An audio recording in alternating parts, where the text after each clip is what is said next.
Quel avenir pour l'humanité ? Quel avenir pour l'humanité ? Des leviers de vitalité. Posé dès 2015 face au transhumanisme, à l'IA, à ChatGPT et à la fascination numérique, il est temps de nous poser la question de ce que nous souhaitons comme humanité actuelle et à venir. C'est en clarifiant qui nous sommes et vers quel type d'humanité nous souhaitons nous diriger que nous pourrons prendre les décisions pertinentes pour aujourd'hui et demain. Altercop a tenté de répondre à cette question en interviewant de nombreux acteurs aux profils divers afin d'apporter, comme un kaléidoscope, leur regard pluriel sur cette question centrale.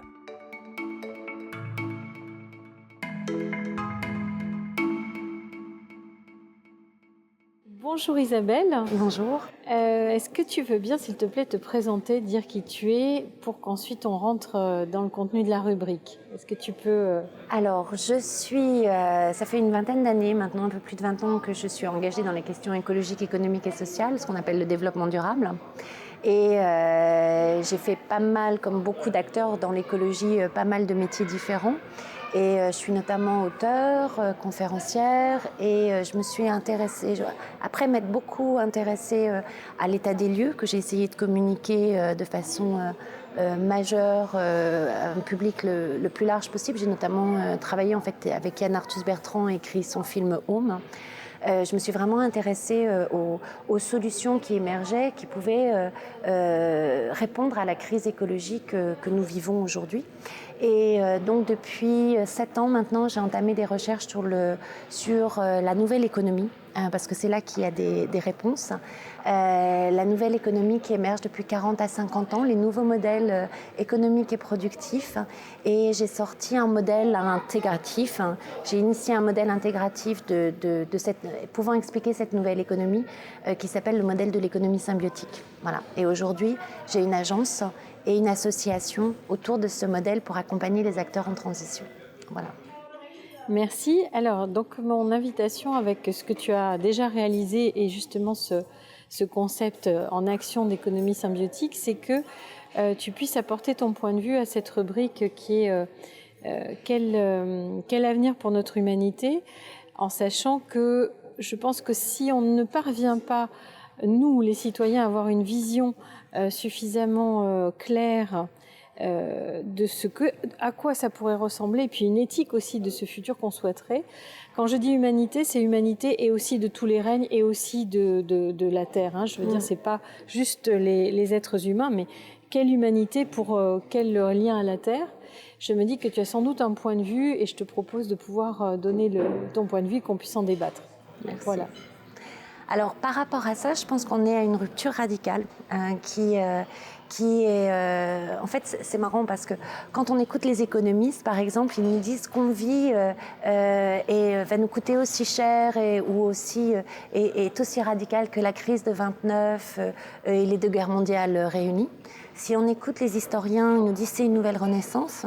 Si on écoute les archéologues, ils vous disent pas du tout. On est dans des concepts qui revisitent l'humanité depuis le début des grandes civilisations patriarcales, pyramidales. Si on écoute les géologues, ils vous disent on est en train de vivre la 6e crise d'extinction et la dernière, c'était le temps des dinosaures, c'est-à-dire il y a 60 millions d'années. Donc moi, je pense qu'on est vraiment à une rupture, en effet, à un renouveau de l'humanité. Aujourd'hui. Enfin, en tout cas, il y a les deux possibilités. C'est-à-dire que je trouve que ça se radicalise vers une humanité qui devient de plus en plus technologique et qui ne croit de plus en plus qu'à la technologie et donc qui continue un peu le mythe prométhéen sur lequel la révolution industrielle s'est fondée. C'est-à-dire l'homme est capable de tout et l'homme est maître de la nature. Hein. C'est les propos de Descartes au XVIIe siècle. Et il y a un autre mouvement qui est en train de dire, en fait, nous ne sommes pas séparés du vivant, nous sommes des êtres vivants et nous avons une communauté de destin avec ces êtres vivants et dont fait partie en fait le mouvement de l'économie symbiotique, de cette nouvelle économie. Et entre les deux, il y a de moins en moins de monde. Ça se radicalise des deux côtés. Et voilà. Et l'économie symbiotique est vraiment une reconnaissance en fait de l'intelligence technique du vivant.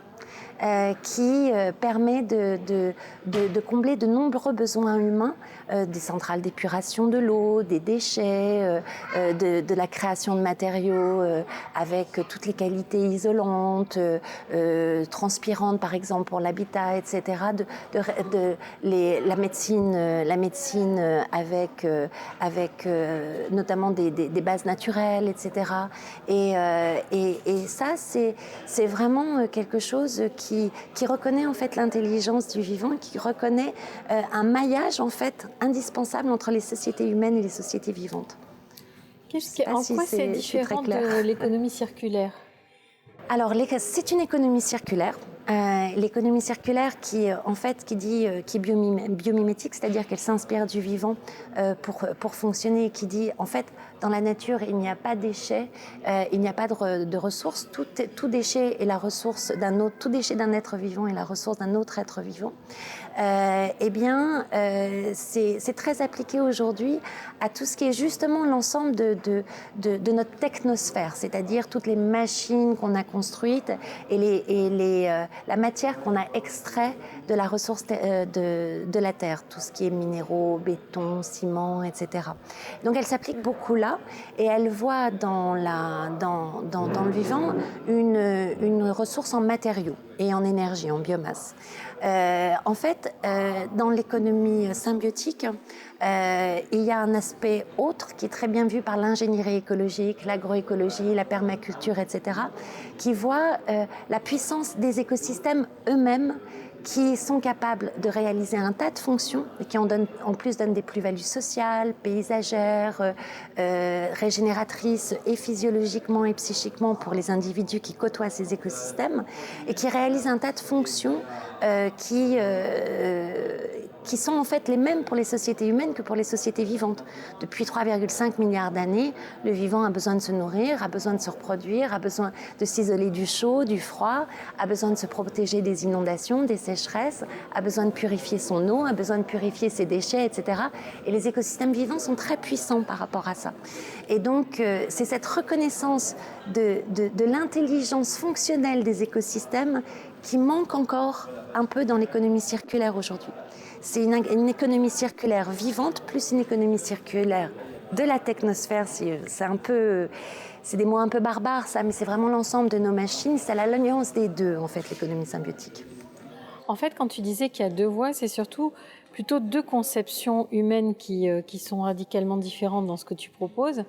Ce que tu nommais l'humain au travers de la technologie, on va dire que ça va être une des voies portées par le transhumanisme, par exemple, c'est-à-dire ne pas vouloir reconnaître notre finitude, vouloir absolument renoncer à la mort en essayant d'être immortel, c'est se dépasser, donc essayer d'être un surhomme pour arriver à obtenir quelque chose, notamment à régler les problématiques de santé et autres, et gérer la complexité que nous avons faite. C'est une voie. En tant que telle, pourquoi pas ? Je veux dire, ça peut être une voie qui peut être explorée. Tout dépend de l'éthique, en fait, qui est derrière. Ça, c'est un premier point. C'est-à-dire, est-ce qu'on peut amener tous les êtres humains dans ces évolutions-là, de façon objective, j'entends, hein ? Est-ce que c'est porteur ou pas d'eugénisme ? Je ne sais pas, mais ça mérite que la question soit posée.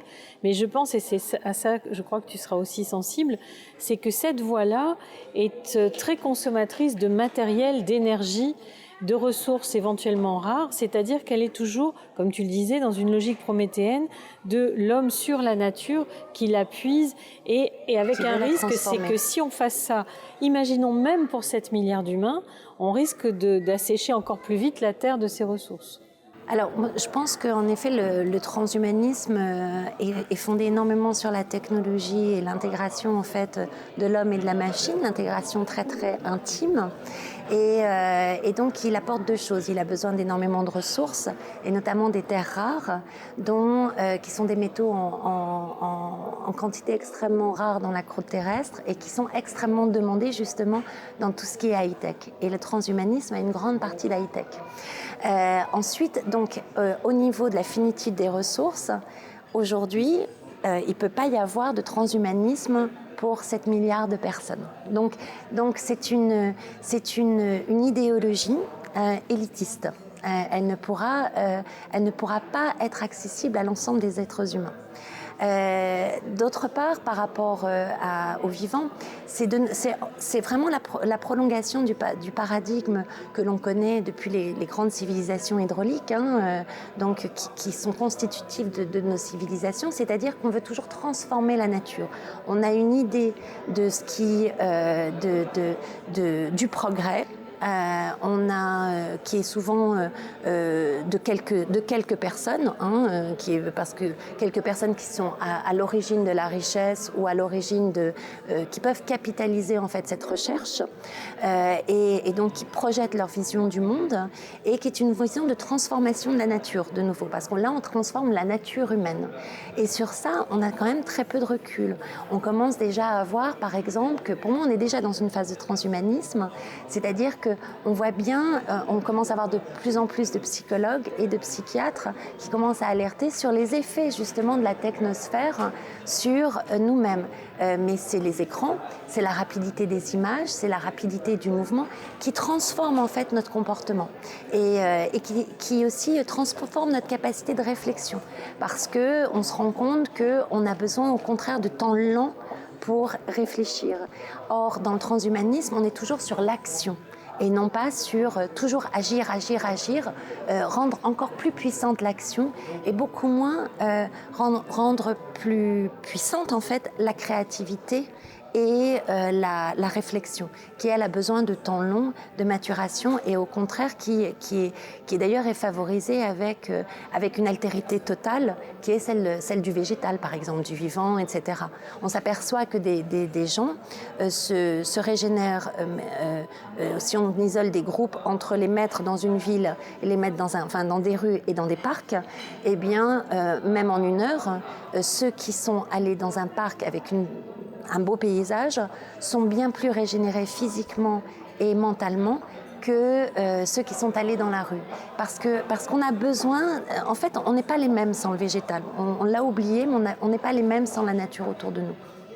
Ce que le transhumanisme va amener, c'est effectivement de vouloir pallier les carences humaines, au vu d'un certain type de regard, bien sûr, et de les pallier par l'intégration de la technologie. Mais c'est en fait mettre l'humain dans le rythme de la technologie, c'est-à-dire in fine une vitesse, la vitesse de la lumière si on peut, c'est être uniquement dans un mode action, c'est-à-dire comme un robot, c'est-à-dire on ne dort pas, on n'a pas d'état d'âme et on va vite et toujours plus vite et en performance. Donc c'est une vision, c'est-à-dire pour moi c'est une vision d'ingénieur. Oui. C'est comment est-ce qu'on peut enlever tout ce qui est difficile avec l'être humain, ses cyclicités quelles qu'elles soient, ses états d'âme, tout ce qui l'empêche d'être toujours sur le même niveau. Donc c'est une vision. Et d'être sur une performance en fait. C'est une vision de la performance humaine qui est liée à la puissance d'action, puissance technique en fait. C'est vrai que c'est une vision d'ingénieur. Moi je suis ingénieur par exemple, c'est-à-dire que je suis une scientifique à orientation technique. Et donc technique, ça veut dire agir sur le monde. C'est ça que ça veut dire. En fait, si tu regardes toutes les grandes civilisations hydrauliques, qui sont toutes, c'est-à-dire celles qui sont basées sur l'irrigation. En Chine, c'est les civilisations sumériennes dont on est issu, c'est les Mayas aussi, qui se sont écroulées. Eh bien, elles sont sur une idéologie du faire, de la transformation. Et elles ont mis toute l'intelligence humaine au service de la technologie, c'est-à-dire de la transformation du monde. Tu regardes les civilisations de type tribal, indigène, etc., elles ont mis toute l'intelligence humaine au service de l'être. C'est-à-dire quels sont les pouvoirs humains, justement, intrinsèquement en tant que tels. Et là, elles ont développé des trucs hallucinants, c'est-à-dire, comme tu dis, la compréhension du monde uniquement par l'interne. Enfin, je veux dire, elles ont des milliers d'années de technologie de l'être, en fait. Et ça, c'est passionnant. Si je raccroche avec ce que tu disais précédemment, pour moi, c'est très symbiotique ce qu'elles ont fait. C'est-à-dire que la rupture rupture fondamentale avec notre vision moderne issue de notre lecture de l'humain. C'est-à-dire qu'on a quand même la notion de dominer le monde depuis l'Ancien Testament, quand même dans notre culture. Puis les civilisations hydrauliques, en fait. Tout à fait, mais on a cette injonction quand même depuis quelques milliers d'années en plus de ça. Et c'est une façon de résoudre la difficulté avec le vivant. Les sociétés premières, alors elles sont inégales quant à leur modalité de relation entre elles et au sein même de la gestion des relations humaines, mais en général, si elles perdurent, et elles perdurent certaines depuis des milliers d'années, c'est parce que pour elles, leur conviction, c'est l'interdépendance avec le vivant. C'est-à-dire qu'elles se considèrent comme faisant partie du vivant. Oui. Et elles essaient de trouver un ajustement avec. Et quand tu disais elles sont très alignées à l'intérieur, oui, effectivement, il y a une grande place qui est allouée à la conscience de soi en interaction avec le vivant. Et puis elles ancrent toute leur journée dans des travaux quotidiens pour transcrire ce lien avec le vivant par des actions concrètes comme se nourrir, se loger, etc. Donc, mais avec la notion de jamais prélever plus que nécessaire et d'être vraiment à l'équilibre avec le vivant. Ben, en fait, pour moi, elles ont vraiment dédié justement la puissance humaine, la puissance intellectuelle humaine, parce que c'est des homo sapiens comme nous, donc ils ont la même intelligence, mais ils l'ont dédié à vraiment comprendre ce qui fait l'unité du vivant et du coup la spécificité humaine. Parce que forcément, si on s'intéresse à l'unité du vivant, on regarde ce qui est spécifique à chaque espèce aussi, et à l'être humain. Et en ça, elles ont développé une connaissance profonde de la puissance intrinsèque humaine, dont on a besoin, nous. Nous, on a développé la puissance de transformation du monde. Elles ont développé la puissance de ce que peut être l'être humain seul, en fait, et en relation avec le vivant. Et c'est cette rencontre qu'on est en train de faire en ce moment. Et il n'y a surtout pas tout à jeter en Occident. D'une part, c'est qu'on a une puissance technologique forte et qui est indispensable pour aujourd'hui justement nous relier tous, parce qu'on a besoin de comprendre les différentes visions du monde de chacun, pour réagir à la crise écologique, parce que y a le feu aux fesses, c'est clair. Il faut vraiment qu'on agisse vite. Et du coup, cette puissance conceptuelle qu'on a justement de pouvoir comprendre un écosystème et de recréer une zone humide en 3 semaines, voire quelques mois, alors qu'elle aurait mis des milliers d'années à se former, ça c'est l'apport de l'intelligence humaine. C'est notre puissance technologique qui le permet. Et donc ça nous permet d'être plus rapides. Et il faut qu'on puisse dialoguer justement entre ces cultures. Et il y a autre chose qu'apporte l'Occident, qui est quand même, et dans les religions dont on parlait, c'est quand même la puissance de l'amour. Ça, c'est quand même le christianisme qui l'amène. Et le fait de la puissance individuelle, de l'individu. En tant que tel, dans une communauté, mais aussi en tant que tel. Et en ce moment, pour moi, ce qu'on est en train de vivre dans ces mouvements, dans ce mouvement général dont pour moi l'économie symbiotique n'est qu'une expression, c'est justement la connexion de tout ça, la connexion de la reconnaissance de l'homme appartenant au vivant qui est en fait encore chez les sociétés tribales, la reconnaissance de la puissance technologique humaine dont on a besoin pour sortir de l'impasse et pour se connecter ensemble, et la reconnaissance aussi de la puissance individuelle humaine dans le collectif, et le fait qui là aussi est une jonction en fait entre ces deux façons de penser le monde, entre ces grandes sociétés pyramidales patriarcales et puis ces sociétés tribales où le collectif est très important et l'individu ça dépend, hein. On ne peut pas tout homogénéiser comme ça, mais souvent il l'est moins. Et c'est cette connexion qu'on est en train de faire et qui, je trouve, est enthousiasmante. Parce que quand on la vit au quotidien, on est nombreux maintenant à la vivre au quotidien, elle révolutionne complètement notre façon de vivre, notre façon de penser et notre ancrage au monde. On vit un monde beaucoup plus joyeux et créatif. C'est pour ça que je pense que quand tout à l'heure tu disais il y a une voix et il y en a une autre, moi je pense que ce dont tu parles, c'est une tierce voix. Oui. C'est-à-dire qu'on a les civilisations qui sont inspirées de modernité et de progrès, qu'on vient de décrire. On a les peuples premiers qui ont un autre mode de fonctionnement, mais dont on peut s'inspirer, mais auquel on ne peut pas répondre, enfin on ne peut pas vivre comme eux. Et par contre, on est dans une voie tierce à inventer, une voie tierce où l'Orient et l'Occident se rencontrent et aussi où les civilisations et les sociétés premières se rencontrent également pour créer quelque chose de nouveau. Et là, j'emprunte un mot d'Éric Julien dans la tradition Kogi, de créer une éco-modernité, c'est-à-dire, mais c'est vraiment une voie tierce. Et je crois, alors comme tu l'as si bien dit avec humilité, l'économie symbiotique, c'est peut-être qu'une des réponses, donc c'est chouette effectivement de ne pas croire qu'on a la réponse, mais je pense que voilà, on va participer à cette co-élaboration de quelque chose de tiers qui fait, moi je dis, un tri sélectif des enseignements du passé. Mais c'est ça, et de toutes les formes humaines. C'est ça, et vraiment à regarder, mais qu'est-ce qui marche, qu'est-ce qui ne marche pas dans les différentes civilisations et différentes sociétés humaines, et dire qu'est-ce qu'on peut garder de meilleur qui répond aujourd'hui à ce dont on a besoin.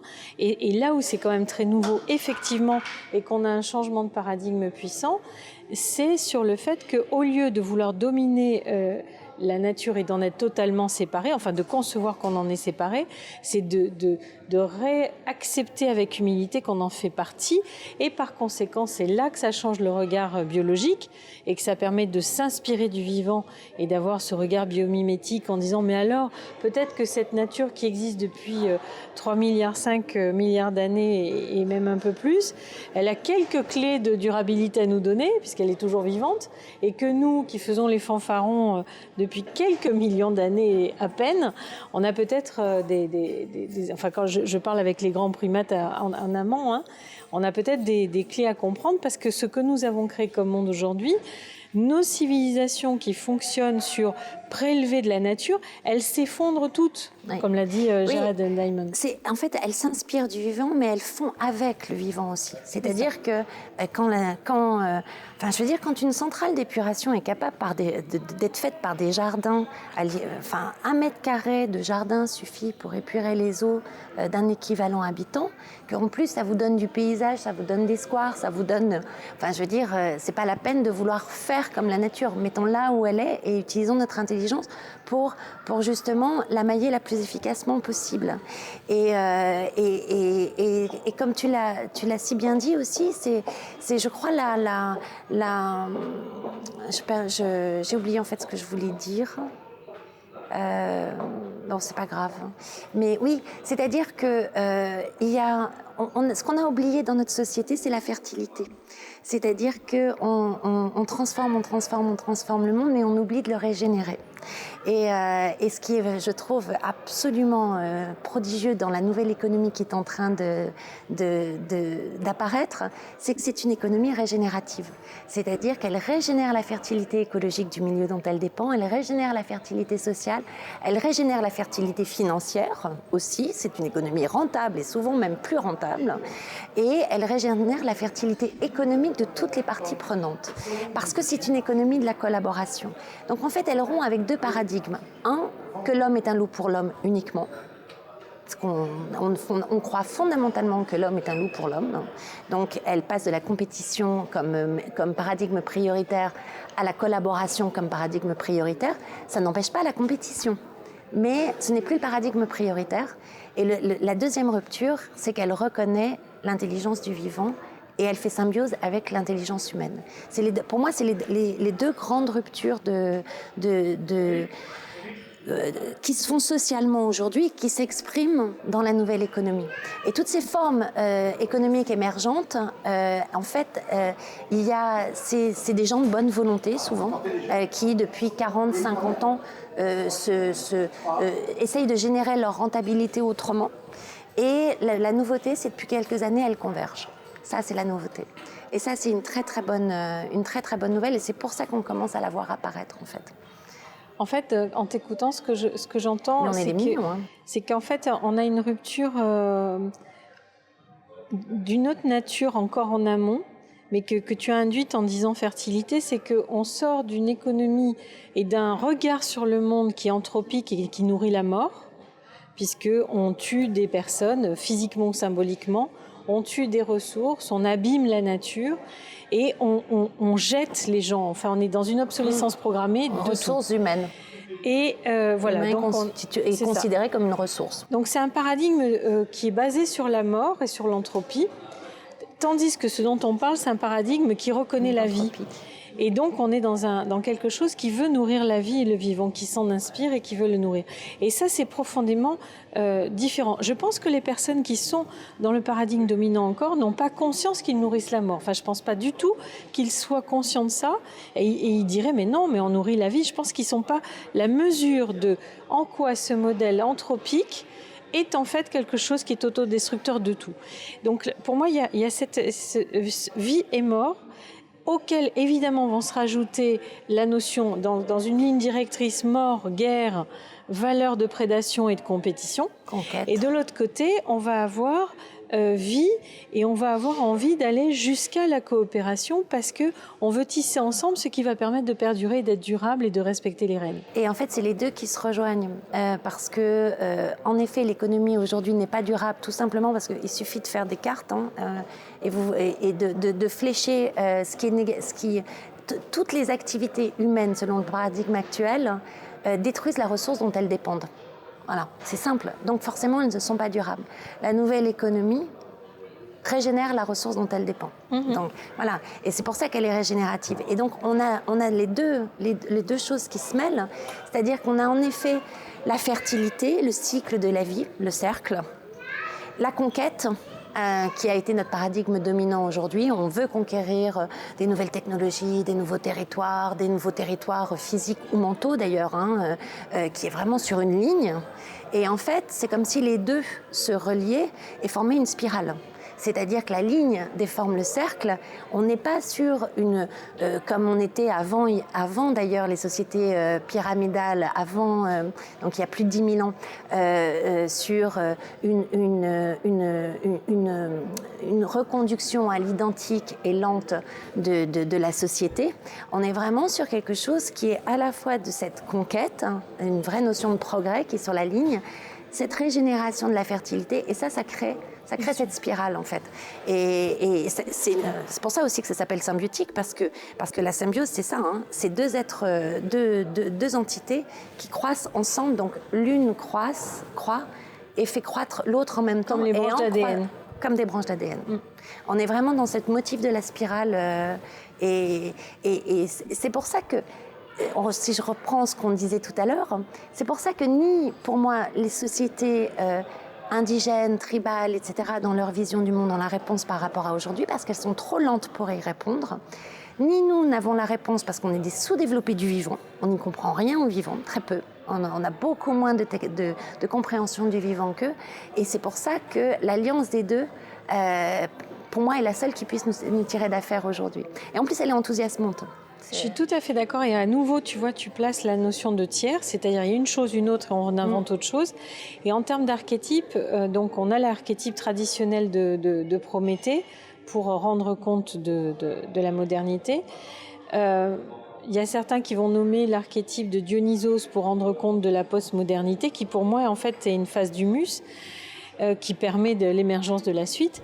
Et on entend aussi l'archétype, moi j'entends l'archétype de la grande-mère, tu vois, pour ce moment-là. Mais ce que nous avons à inventer est encore après. Oui. Et effectivement, la plupart des modèles qui essaient de penser demain sont des modèles de spirale. On a la spirale dynamique, on a plusieurs essais qui sont dans une dynamique de spirale pour bien rendre compte qu'on n'est pas dans l'ouroboros qui se mord la queue et on ne revient pas toujours au même point, mais on est dans une évolution. On l'expérimente à titre individuel dans toute l'évolution intérieure qu'on a. On ne revient jamais sur le même point. Et là, on le voit aussi au niveau de la société. Et moi, j'avance l'archétype de l'androgyne pour rendre compte de la suite, mais il faut bien comprendre, c'est pas l'androgyne au niveau physique, c'est l'androgyne au niveau de la symbolique primordiale, c'est-à-dire que dans toutes les traditions, de l'unité, on est arrivé par l'incarnation à la conscience du deux, donc quelque chose de duel et de binaire, mais avant, enfin c'est la dame Cadmon de la Kabbale, on passe par cette espèce d'être primordial au départ, donc un être androgyne au départ, issu du divin, quel que soit le nom qu'on lui attribue, mais ça veut dire un être qui contient tout, qui se divise pour s'incarner. Et là, comme on est dans une phase de régénérescence, c'est comme si on avait besoin de passer dans cette étape où on réussit la coïncidence, le coincidentia oppositorum, c'est-à-dire la conciliation des opposés pour faire émerger quelque chose d'autre. C'est ça que j'entends par l'archétype. Donc c'est vraiment à ça que je parle. Quand je parle de tierce voie, c'est autre chose. Tierce voie n'étant pas une seule solution, ça sera autre chose. C'est une dynamique. Ça. La symbiose, c'est vraiment quand deux entités trouvent dans leurs différences leur complémentarité. Et on est vraiment là-dedans. Et si tu parles d'archétype, moi je pense au livre de Bernard Liétard, Au cœur de la monnaie, qui est vraiment, Bernard Liétard étant un spécialiste des monnaies, et qui montre en effet que, comme aujourd'hui d'ailleurs, que toutes les périodes où il y a eu des résurgences de diversité monétaire, notamment ce qu'on appelle les monnaies complémentaires, etc., sont des périodes où l'archétype de la déesse mère est revenu en fait dans nos civilisations. Et donc dans les grands archétypes qu'il propose, il y a aussi celui du magicien, qui est l'archétype prométhéen, et qui est celui de la compréhension du monde et de la transformation du monde. Et en fait, dans l'économie symbiotique, c'est l'archétype du magicien et l'archétype de la déesse mère qui se lient. Et c'est pour ça que ça en fait un troisième. Et ça en fait un troisième. Alors après, chacun prendra celui qu'il veut. C'est ni masculin ni féminin. Voilà. Et c'est pour ça que c'est androgyne. C'est pour ça que c'est androgyne. Et de ça, on peut tirer d'autres types d'archétypes, genre le trisqueur. Donc le trisqueur, c'est celui qui vient secouer le système établi. Donc ça peut être ça peut être celui du joker, celui qui est dans aucun système mais qui permet de rebondir. Et à chaque fois, c'est des figures qui sont ou asexuées ou qui ont les deux. Mais en tout cas, il faut le comprendre au niveau symbolique et comme étant un moment qui va permettre l'émergence de quelque chose d'autre. Mais en tout cas, ce que j'entends dans ce que tu proposes, dans ce qui t'anime, dans ce que tu imagines, c'est bien une tierce voie de conciliation. Oui. Et c'est pour ça d'ailleurs que, en fait, c'est une économie de la croissance. C'est une économie vraiment qui crée de la croissance locale, multiple, différenciée, mais en même temps pas en autonomie, très très en lien avec le monde entier, parce qu'on disait le besoin de l'humanité de se rassembler dans tout ce qu'elle a produit depuis des milliers d'années. C'est pas une économie donc ni croissance ni décroissance, c'est pas le bon c'est pas une économie uniquement en effet de la fertilité ou uniquement de la conquête, c'est les deux à la fois. Et c'est pas une économie non plus uniquement anticapitaliste et qui serait qui abolirait la propriété privée, etc. Non, on voit émerger plutôt une notion de commun, coopératif, et donc avec à la fois de la propriété privée, de la propriété collective et de la propriété publique. C'est vraiment une hybridation de tout ce qu'on connaît. C'est une hybridation de l'existant et dans une voie complètement nouvelle. Et qui pour moi, la vraie rupture, c'est ce que tu disais tout à l'heure, c'est le fait de reconnaître le vivant comme une humanité qui fait partie du vivant et qui s'émerveille de l'intelligence du vivant et qui reconnaît la sienne propre, en fait. Et c'est en ça que ça passe. Si je devais résumer, ce serait ça. Et c'est en ça que ça passe par cet humus qui est la même racine qu'humus et humanité et humilité. Ouais. C'est-à-dire si on se reconnaît faisant partie du vivant et de la nature et qu'on n'a plus cette ambition démesurée de la contrôler, on fait quelque chose avec et là on est assez surpris, émerveillé de tout ce qu'elle donne. Oui. Donc il y a quelque chose de complètement... On est dans une économie de l'oasis où l'homme est un catalyseur, en fait. Les catalyseurs sont des molécules chimiques qui permettent de se faire rencontrer deux molécules et de produire une réaction qui, sans le catalyseur, aurait mis un temps infini à se produire. Le vivant est bourré de catalyseurs. On a les meilleurs... Et c'est pour ça que la vie est aussi diverse, foisonnante, efficace, etc. Parce qu'elle peut produire un nombre de réactions chimiques, de rassemblement et de transformation très, très, très vite. Eh bien, dans ce nouveau paradigme, l'homme est un catalyseur du vivant. Mais il ne modifie pas sa composition, sa structure. Il va l'organiser sans modifier. On est loin des OGM, du transhumanisme, etc. Justement parce qu'il ne modifie surtout pas les structures de base. Par contre, il rassemble ce qui aurait mis un temps infini à se rassembler. Il permet une nouvelle composition, en fait. Il permet une nouvelle composition. Mais Pour moi, c'est une vraie nouvelle voie pour l'humanité. Il est en train de se produire en ce moment, et ça, j'en suis convaincue maintenant, après, ça fait quand même 7 ans que je cherche là-dessus et que j'observe là-dessus. On est en train d'ouvrir une nouvelle voie pour l'humanité. Simplement, le problème, c'est le temps. C'est-à-dire qu'on a la crise écologique dont on ne sait pas si on a déjà dépassé les effets de seuil, notamment pour le climat. Et donc, est-ce qu'on aura... il ne faut pas qu'on soit pris par le... C'est une course contre la montre. C'est une course contre la montre. Mais si on gagne cette course contre la montre, on a une toute nouvelle voie pour l'humanité qui s'ouvre en ce moment. Mais en tout cas, ce qui peut être quand même magique, très réjouissant, c'est de se dire combien on est d'acteurs à contribuer à ça, en faisant notre petite part de colibri. Et on est de plus en plus nombreux.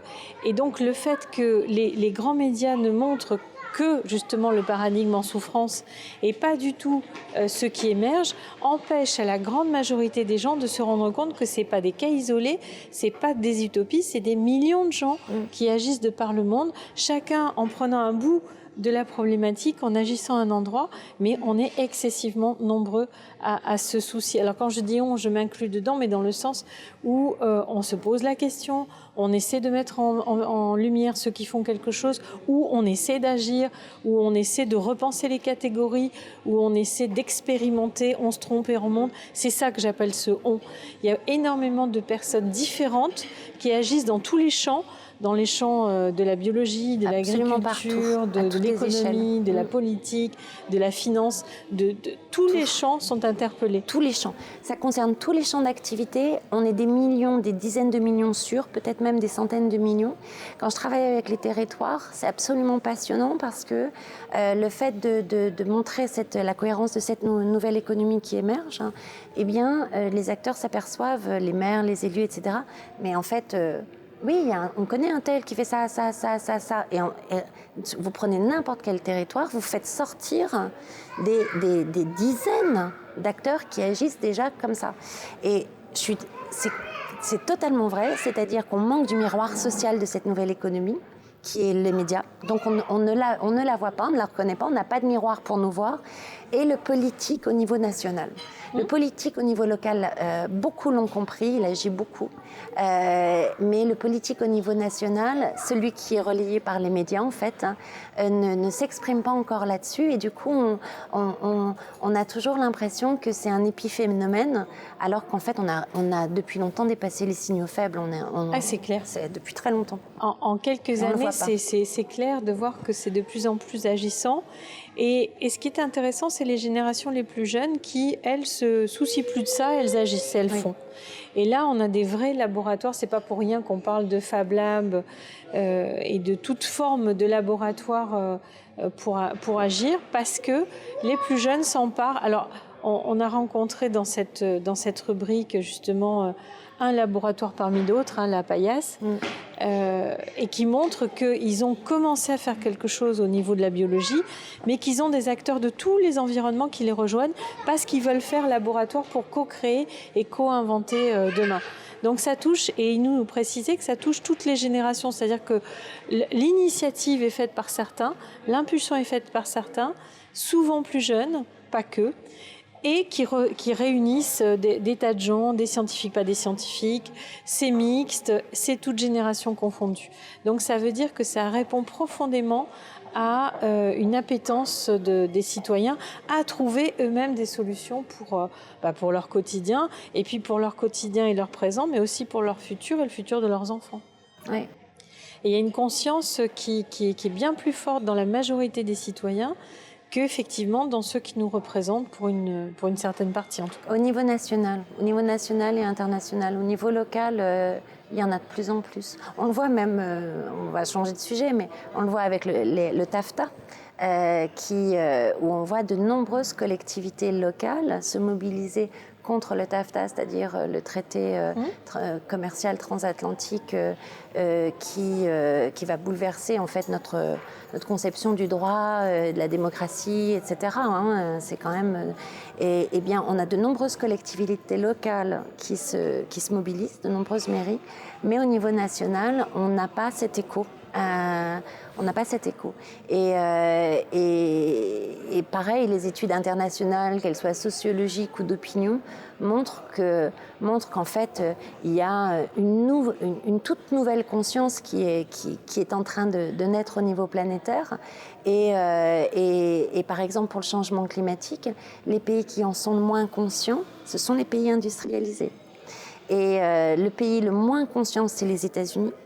Et pourtant, 70% quand même de la population croit au changement climatique. Donc, je veux dire, c'est pas... 70%, c'est très élevé, et pourtant, c'est le pourcentage le plus faible. Et dans des pays comme les Philippines ou au Mexique, c'est 95-97%.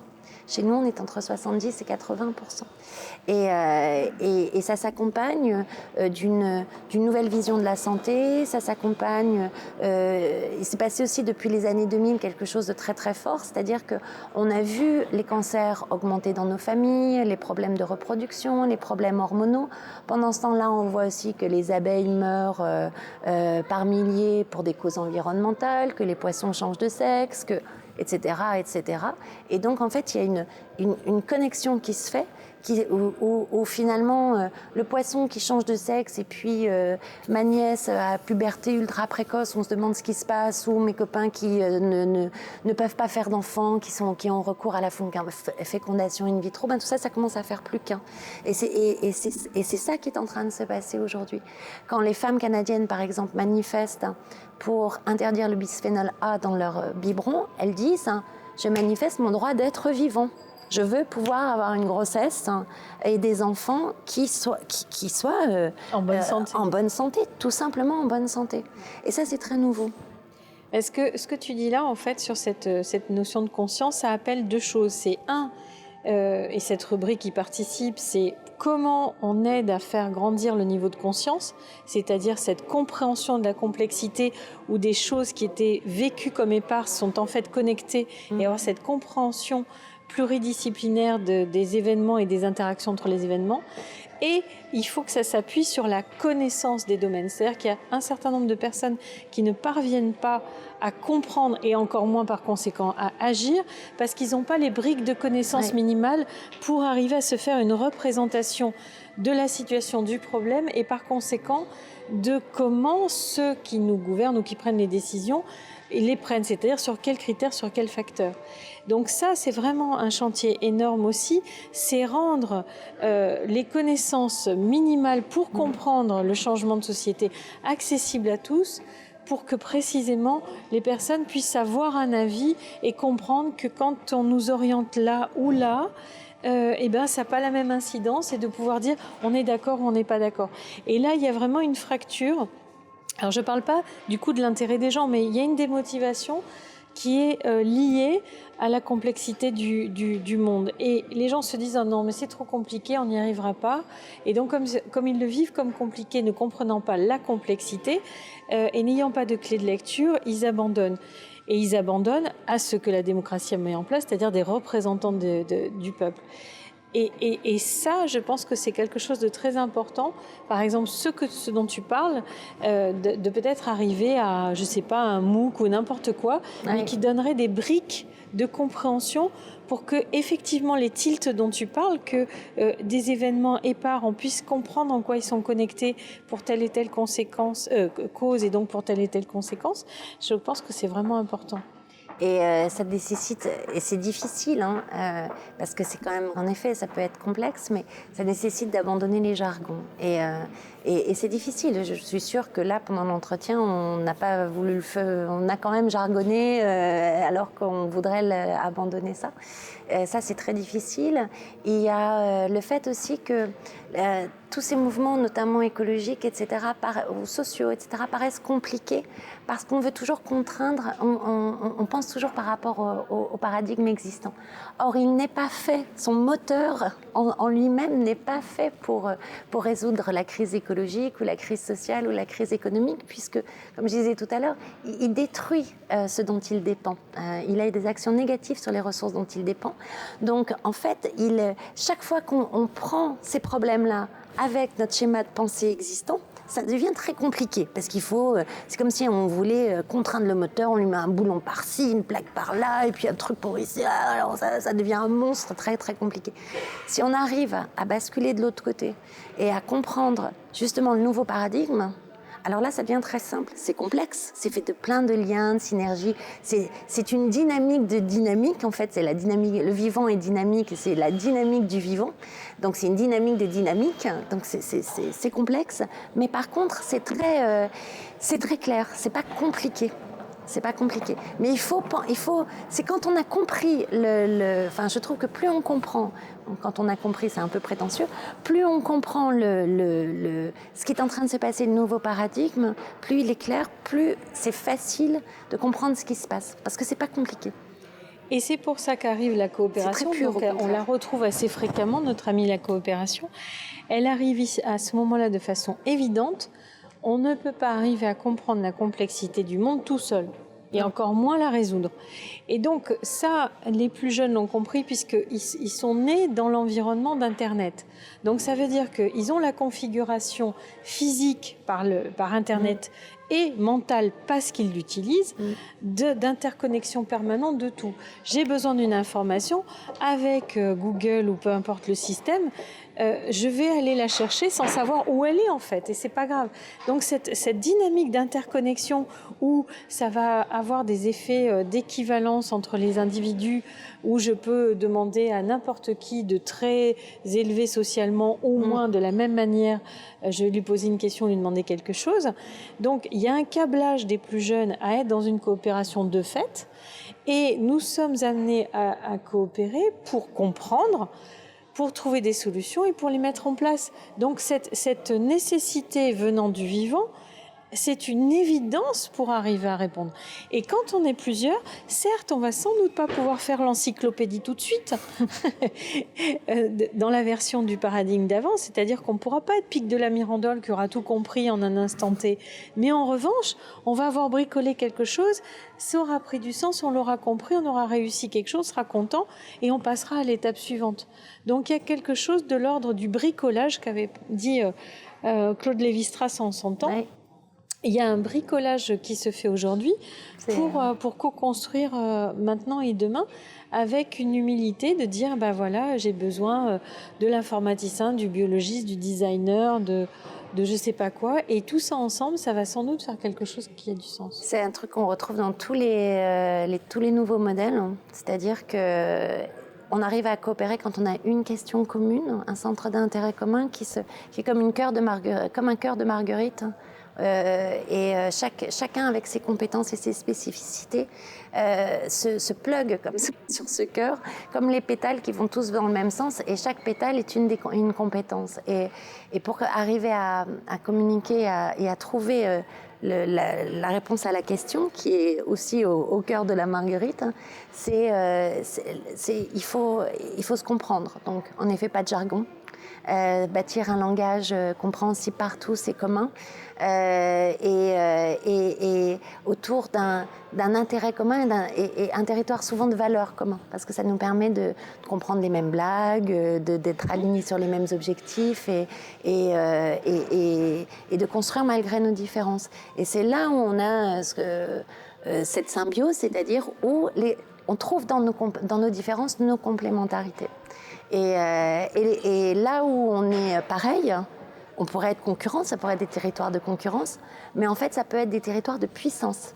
C'est-à-dire que du coup, moi je le vois par exemple dans l'atelier symbiotique, qui est une association faite de 40 à 50 individus et entreprises autour de l'économie symbiotique, donc c'est-à-dire en fait la nouvelle économie. La nouvelle économie est de type symbiotique. Après, on l'appelle comme on veut. Mais eh bien, on essaye justement de mailler les compétences dans leurs différences pour la complémentarité. Et on s'aperçoit que là où on est similaire, en fait, ça nous donne de la puissance. C'est-à-dire que, du coup, on a 2 personnes pour répondre à un même besoin si on est trop surchargé. Alors que toute seule, on est obligé de dire non. Je ne sais pas si c'est très clair, mais ça, c'est des logiques, mais qu'on apprend. Hein, c'est complètement différent. Ça pose des questions de gouvernance, des questions de redistribution de la valeur, qui sont tout à fait nouveaux, innovants, etc. Mais on trouve en le construisant. C'est ça. Et je crois qu'aujourd'hui, il faut se jeter à l'eau. On a des milliers d'acteurs, des millions d'acteurs qui ont expérimenté chacun dans leur coin. Si jamais on veut y aller, on trouvera toujours quelqu'un à aller voir pour savoir comment ça a marché, ce qui fait les facteurs clés du succès, ce qui a été difficile, ce à quoi il en est, et on trouvera toujours des gens pour léguer leur expérience. C'est vraiment, il faut y aller, quoi. Ce qui est vraiment flagrant de notre paradigme en émergence, c'est ça commence par bricoler, on essaie, on fait du Fab Lab, enfin on fait du lab de tout. Donc on essaie. On partage. On modélise après coup, on le fait en coopérant, on modélise après coup ce qu'on a fait et on théorise après coup. C'est le paradigme inverse d'avant. On n'est pas dans théorie-expérience, on bricole, on fait des trucs, on modélise après coup et après on peut théoriser. Et là, le fait de coopérer à plusieurs, ce que ça va apporter, c'est que ça nous amène à un corpus de représentation commune, de facto. On arrive avec des gens différents, qui ont des expertises différentes, des regards différents, mais à force de bricoler ensemble, on arrive à un corpus de représentation commune qui s'agrège effectivement des gouvernances qui sont repensées, puisqu'on va se trouver une façon de fonctionner ensemble pérenne. Et là, on a vu que sur les 15 ans qui viennent de passer, on a quand même beaucoup eu notre ego qui a été mis à mal, quoi. Et là, enfin, on fait primer le bien commun et enfin, on fait primer le vivant pour dire on va dépasser ça pour arriver à coopérer, à réussir. Et on a de la même façon plein d'organisations qui sont ce qu'on appelle le no-management, le management latéral, le management organique, l'entreprise libérée, ça n'a pas encore trouvé son nom, tout ça, mais on a des formes d'organisation dans des entreprises ou dans des régions, la démocratie participative, etc. Surtout en Amérique latine, d'ailleurs, c'est là où c'est le plus innovant en termes de nouvelles formes démocratiques. Eh bien, on a la même chose qui arrive et qui notamment pour les entreprises, qui montre une performance quand elles ont trouvé leur équilibre, une performance, mais là aussi on a une innovation radicale. Et j'insiste sur la performance parce que en fait, on peut faire rimer écologie avec économie, on peut faire rimer bien social avec performance, et c'est ça que ça apporte. Il faut arrêter de parler de ou économie ou écologie, ou bien social ou performance, c'est le « et ». Ces nouveaux modèles apportent le « et ». Et c'est ça qui est assez enthousiasmant, en fait, et qui permet de réunir.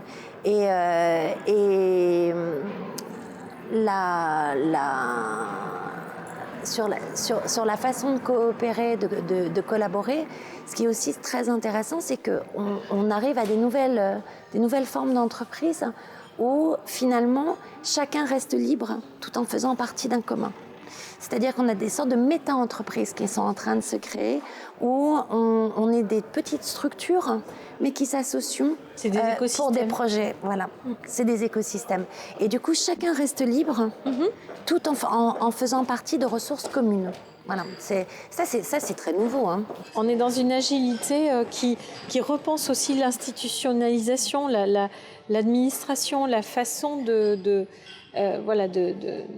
modéliser les choses. Je veux dire, le nombre d'initiatives qui sont faites autrement qu'en ayant des associations. Avant, c'est rigolo de voir d'ailleurs, les gens de l'ancien paradigme, ou du paradigme encore dominant, ils font tous des associations. On a du mal à avoir d'autres formes oui, non, mais je veux juridiques dire, ce qu'il y a de rigolo, oui, ça c'est la remise en cause des institutions, mais ce qu'il y a de rigolo, c'est de voir le nombre de gens qui agissent sans structure. parce qu'ils n'en ont plus besoin. Et il n'y a que le jour où on leur demande de faire un chèque et d'avoir 3 trucs, ils vont faire le modèle associatif, mais pour lequel ils veulent une autre type de gouvernance, etc. Ouais. Mais c'est très amusant de voir que les gens s'agrègent autour effectivement une vision et quelque chose qu'ils ont envie de faire, et ils se moquent éperdument de savoir si d'abord ils sont dans une AG ou pas. C'est vraiment accessoire.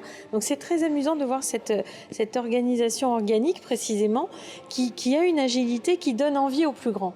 Voilà. Et moi je vois, j'ai un fonctionnement en réseau aussi, et quand je vais me présenter auprès d'entreprises et que je présente, au début ils sont choqués parce que c'est pas comme ils ont l'habitude, mais après ils comprennent. Je dis bah oui, moi j'ai outsourcé tout ce qui n'est pas mon cœur de métier, donc je ne vais pas perdre du temps dans une gestion d'entreprise. Je suis à minima pour moi-même, on est en réseau tous indépendants et on outsource l'administratif, et du coup on est à vous à 100% et on est à 100% dans ce qu'on fait là, une recherche, une évolution de nos activités, etc.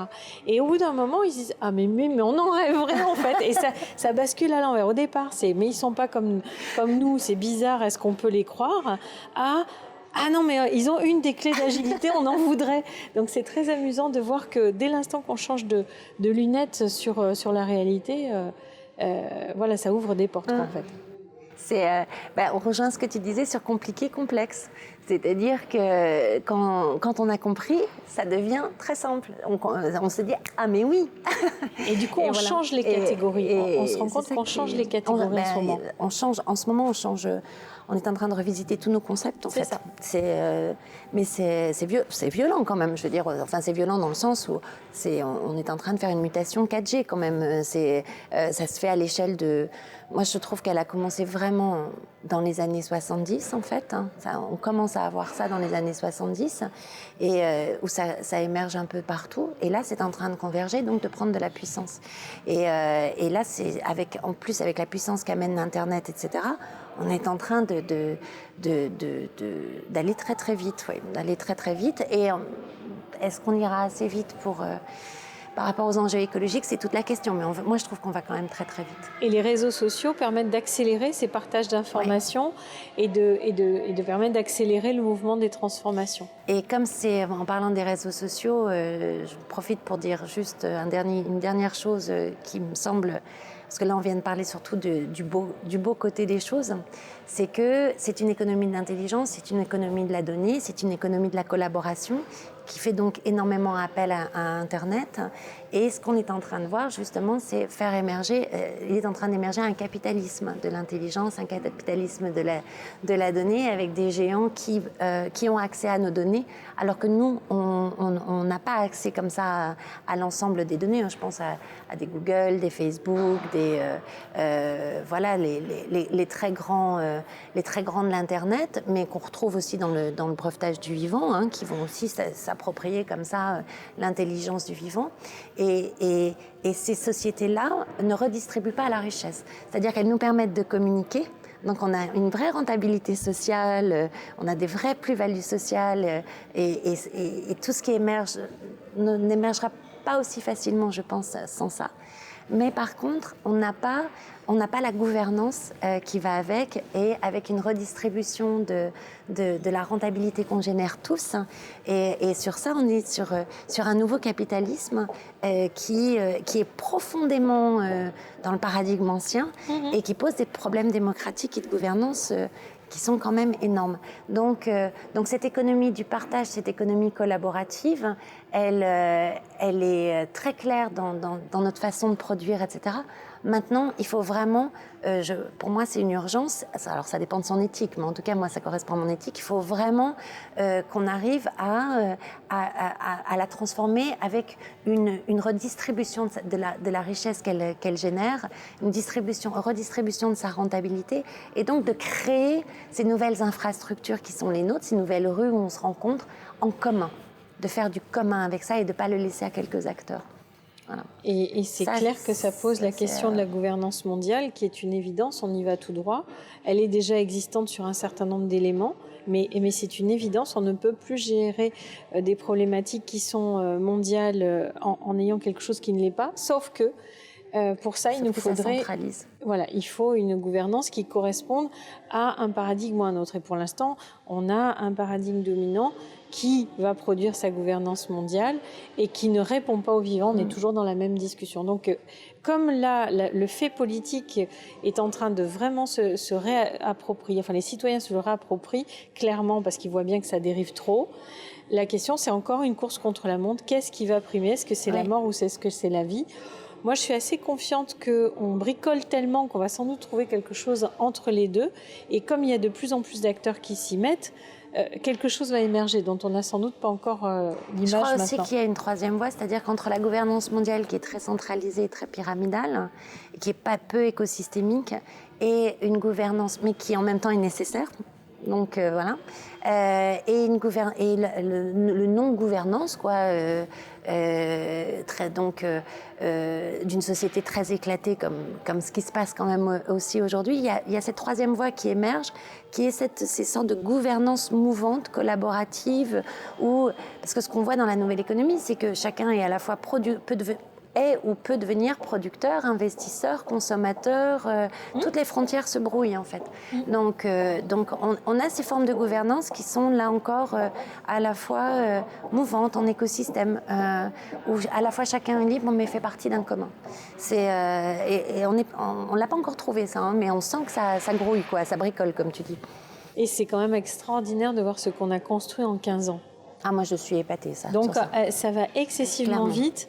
Donc je pense que on n'a pas idée de ce qu'on sera dans 15 ans, mais il y a de fortes chances qu'on soit à des années-lumière de là où on en est aujourd'hui, quoi. Et tout ce qu'on a détruit, on l'a détruit majoritairement en 50 ans sans le savoir. Donc qu'est-ce qu'on peut construire en le sachant, quoi. Et avec Internet aujourd'hui.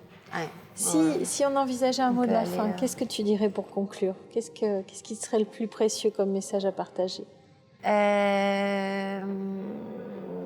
Qu'on ait vraiment un changement de voie possible et qu'aujourd'hui ça dépend de nous tous d'y croire et de l'accepter et de faire le choix en fait. Voilà. Tout ce dont on parle, ça ne vient pas spécialement en concurrence, notamment au niveau local, mais par contre ça se choisit. Cette nouvelle économie, ces nouveaux paradigmes, ils se choisissent. Et une fois qu'on les a choisis, on peut les mettre en œuvre, on peut les appliquer. Et tout ça, tout ça n'est pas non plus une volonté qui vient d'en haut, ça se fait nécessairement en collaboration avec les autres. Donc je pense qu'on peut passer à la nouvelle économie très vite. En fait, on a tout autour de nous, mais il faut que ce soit un choix. Et il faut le faire avec ce qui existe autour de nous, avec les autres acteurs. Merci Isabelle. De rien, c'est moi. Merci.